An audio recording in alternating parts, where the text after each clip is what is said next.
Soos die Vader my liefgehad het, het ek julle ook liefgehad. Bly in hierdie liefde van my. Johannes 15 vers 9. Hierdie vers bevat 'n vergelyking wat te groot is vir ons verstand. Jesus sê, hy het ons lief op presies dieselfde manier en met dieselfde krag as wat die Vader hom lief het.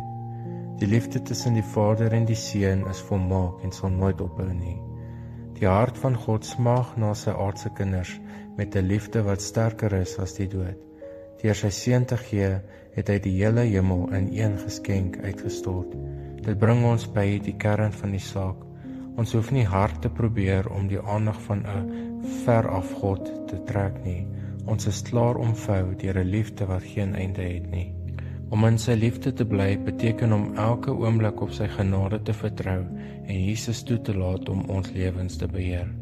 Net soos 'n loot nie vrugte kan dra as dit nie aan die wingerdstok vasbly nie, kan ons nie God se karakter weerspieël as ons nie aan hierdie bron van liefde verbind bly nie. Dit is maklik om vasgevang te word in ons eie sorge en die dinge wat ons probeer bereik. Jesus herinner ons egter dat ware vrede nie in ons eie pogings lê nie, maar in 'n lewe wat naby aan hom is.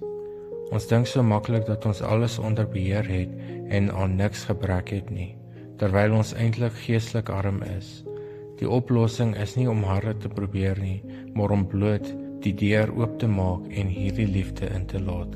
Wanneer ons die diepte van sy liefde besef, word ons eie tekortkominge geruil vir ware rykdom, die goud wat deur vuur gelouter is, naamlik geloof en liefde. Onse Hemelse Vader, ons is nederig voor die waarheid dat U ons liefhet, net soos U U eie Seun liefhet.